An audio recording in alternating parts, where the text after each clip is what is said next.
we talk all things positivity and embracing your everyday. If you've ever felt like you haven't achieved all that you aspire to achieve, then you are in the right place.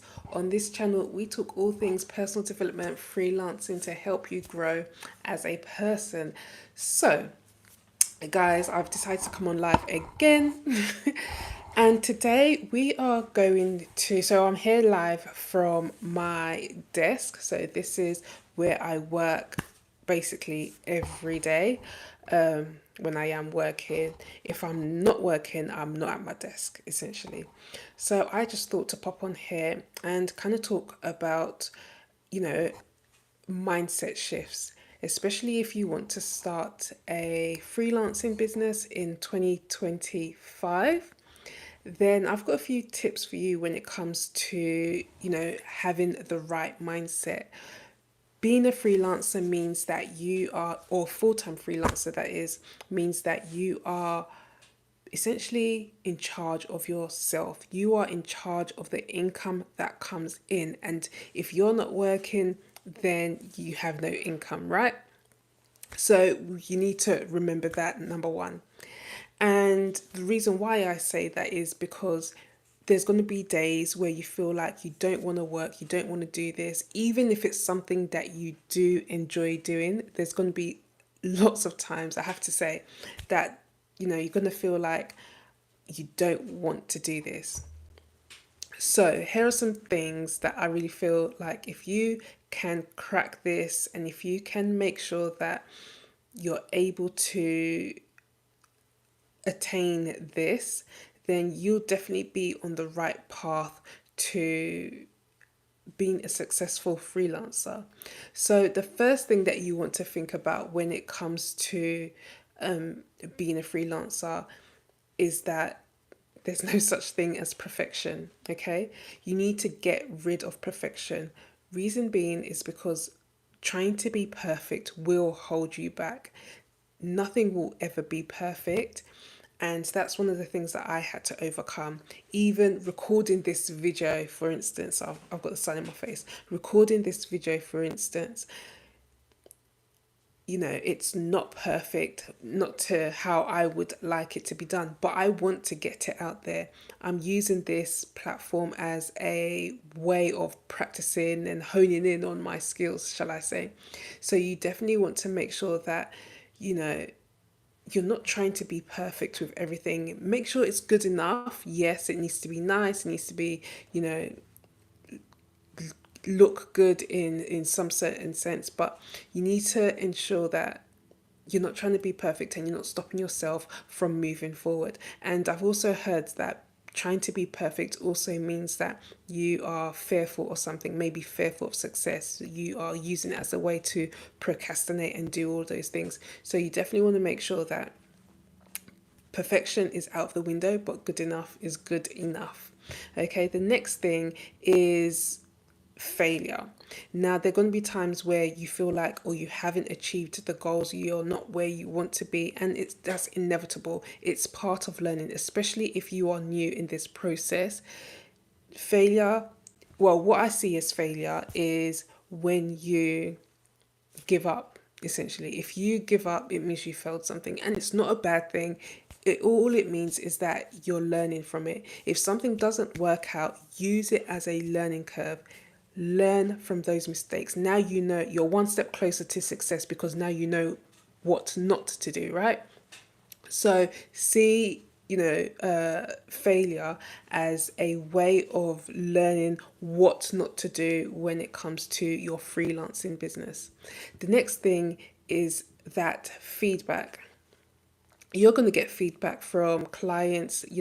They might not be happy with certain things. Not everyone will be 100% happy with what you do. I'd say that. Also, even the content that you put out there, not everyone's going to be able to relate to your kind of content. However, there is someone out there for everyone. Taking on feedback, whether that might be negative or positive feedback, always use it as a learning curve to help you get better. If someone has said to you, or a client has said to you that, you know what, I don't like the way this and this is done, then use that as a way of, okay, I know people don't like it this way. I'm not going to do that anymore. I'm going to take it out of my business processes, and I will now start to focus on, I'll do it better in the way that you've learned how to do it. It's still a learning curve when you start your freelancing business. So take all feedback as a way of learning when it comes to your business as well. And then also, you need to shift your mindset from scarcity to, I would say, abundance. Now, why do I say this? There is a lot of people out there doing what you want to do, right? There's a lot of people, and you have to recognize that there's a lot of people out there who are doing exactly what it is you want to do. And you need to understand that there is someone out there for you. You have your own batch of clients, and you are you, and that makes your service unique. You do things in the way that you do it. Now, I've got a coach, right? And last week, I think it was, I was speaking to a coach and I was talking through my own blocks. And she was telling me as well, she made me realize that she coaches people who do exactly what I do. But what's good about it is that we all speak about it from our own differences. So I speak about what I do from a systems point of view. Somebody else might do what I do in terms of providing services for our clients, but they speak about it in terms of copywriting and how to approach clients and all those sorts of things. So it was a really good example. I hope that makes sense. I hope I've done it justice, but it was a really good example of how to understand and realize that there's an abundance of clients out there, that you don't need to be in competition with anyone. You just need to focus on what you do best, and also think about how you can put a spin on things the way you would do them for a client. So you're not the same as everyone else. You are a different person. You provide your services in a different way. So the next thing is you want to think long term, okay, not short term. Now, this is something that I had to do as well. I used to focus on just solo projects, maybe, a month, two projects. However, what that meant was that I was always searching for clients. It felt like I never had a break. Even though I enjoy focusing on projects, I prefer projects because it means I get to do the job and then I get to, kind of go. I like moving on, I like change. However, what that did was it meant that I was always searching for clients, or not even just searching for clients, but I was always on that hamster wheel of looking for clients, making sure that I've got a backlog of people who are ready to work with me. Now, what I had to do was then start a retainer service, which is why I started my virtual assistant. Which is why I started offering virtual assistant services. This meant that I had clients who were on a retainer, which means I wasn't always chasing my tail every single month. It meant that I always had clients there. So whether I was working on a project or whether it was a retainer client, I always had a client there. And also that's where your contracts come in. But if you want to delve deeper into what you need to start up your business, your freelancing business, then let me know in the comments. But yeah, that's something else. You want to make sure that you think long term. You think about, okay, so I'm working with this client. When this client finishes working with me, what am I going to do next? So you want to have those retainers as well. So think about your retainer services, so your project services and then your retainer services. And then also, you want to prioritize relationships, building relationships. And I feel like I'm a transactional person. I'm someone who, like I said, I like to get something done and then that's it. However, I have learned, and I'm still learning very fast, that you do need to build relationships. Why? Because business is all about people essentially, and you want to make sure that you are connecting with people And it doesn't, you don't have to connect with people because you want something from them. You just never know in the future how you can help other people out. There are people who, or other freelancers that I've connected with, that I've never used their services, or not even just freelancers, but any like a coach or consultant. I've never used their consultancies, but I see what they do online. I speak to them from time to time, and I still refer their services on. And you know what? I don't expect anything from it. Sometimes, if I see there's a need and I know someone who has got a service that can fix someone else's problem, then I'm going to bring those two together. Now, what that has done for me as well in the past, and not all the time, but what that has done for me is it has brought me more business in terms of people now refer other people to me, or they will come and work with me as well as that. And also, it's built the relationship because they are so grateful that you have referred someone without, number one, without them even asking, and without getting trying to get anything from it. So you definitely want to prioritize building relationships when it comes to your business. And then the next thing is that you have to have belief. I can't say this enough. Sorry, guys.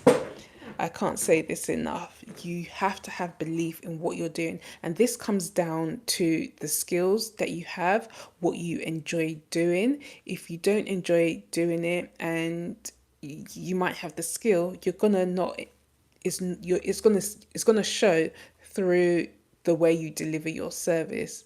So you have to believe in what you're doing. It has to have a meaning.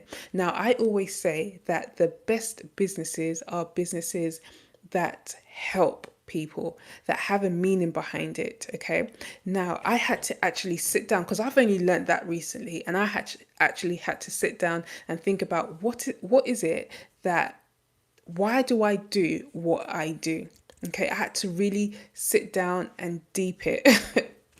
I had to really think about what it is I do, why I do what I do. And it occurred to me that it's about the freedom. Even though I do systems, it's very, I guess, back end sort of thing.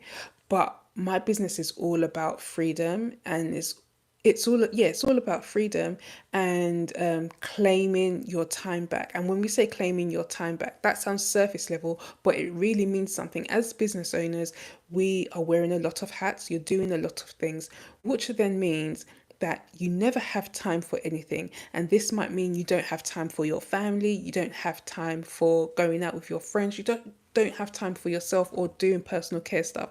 Now, what my service does as a system strategist is it helps people to save time within their business. So, what do I mean by saving time?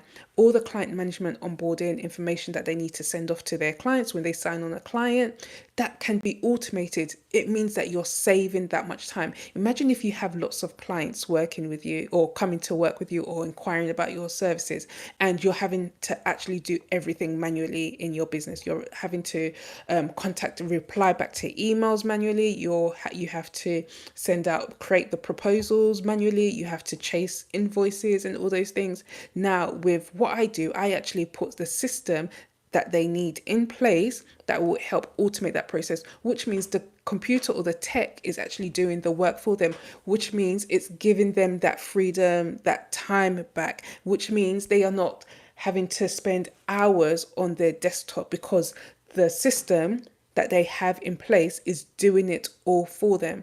So that's where I come in when it comes to building systems and helping my clients to generate that freedom that they are craving for.